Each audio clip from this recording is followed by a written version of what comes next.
नाराए हमद। खुदावंद फरमाता है, तौबा करो क्योंकि आसमान की बादशाही नजदीक आ गई है। आज हम मुकद्दस यूहन्ना की अंजील उसका 10वां बाब और उसकी आयात 37 और 38 पर ध्यान ज्ञान करेंगे। और आज हम बियाबान में दाखिल होना इसके बारे में सुनेंगे। अगर मैं बाप के काम नहीं करता तो मेरा यकीन ना करो, लेकिन अगर मैं करता हूं तो गो मेरा यकीन ना करो, मगर उन कामों का तो यकीन करो, ताकि तुम जानो और सच मानो कि बाप मुझ में है और मैं बाप में हूं।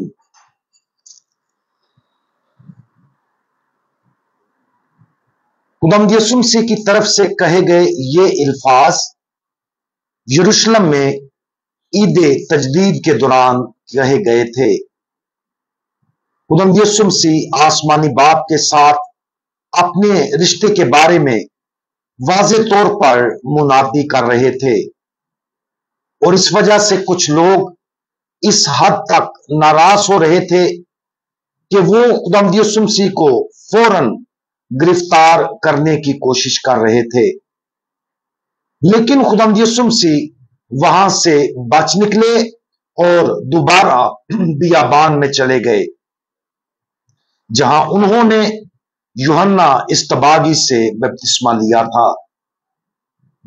जब खुदावंद यीशु मसीह बियाबान में था तो बहुत से लोग उसके पास आए ताकि उसके साथ रहें और उसकी बातें सुने, और बहुत से लोग उसकी बातें सुनते ही उस पर ईमान लाए।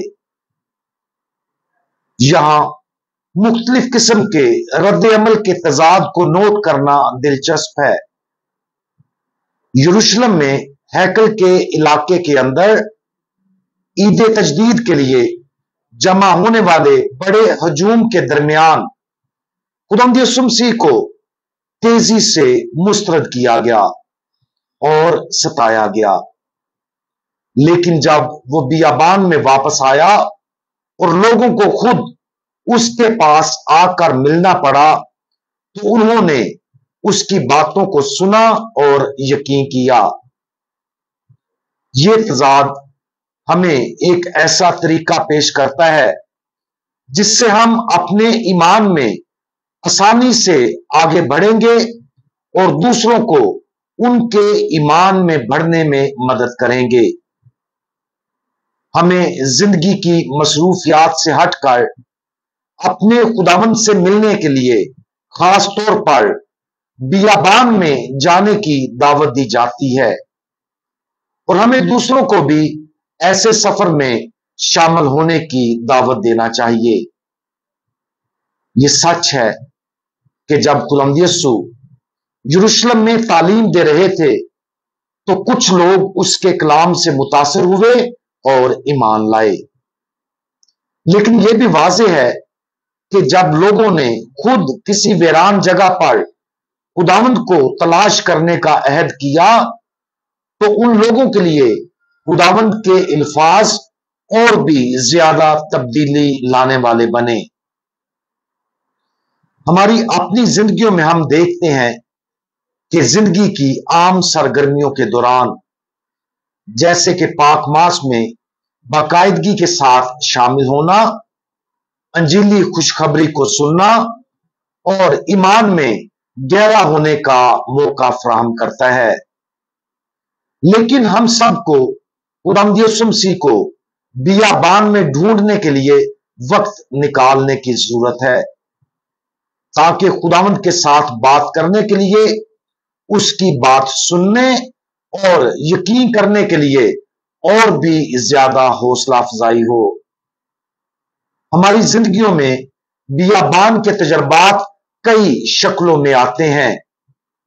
शायद ये उतना ही आसान तजर्बा हो जितना कि अपने कमरे में अकेले जाकर दुआ करना और खुदा के कलाम पर गौर करना, या शायद ये बाइबल मुकद्दस के मुतालिया, एक ऑनलाइन रूहानी प्रोग्राम या पैरिश में रूहानी इज्तिमात में शिरकत है, या शायद ये फिर हफ्ते के आखिर पर एक दूर दराज वीरान जगह में जाना है जहां हम अपना वक्त ध्यानो ज्ञान और दुआ में गुजारते हुए खुदा की सुने।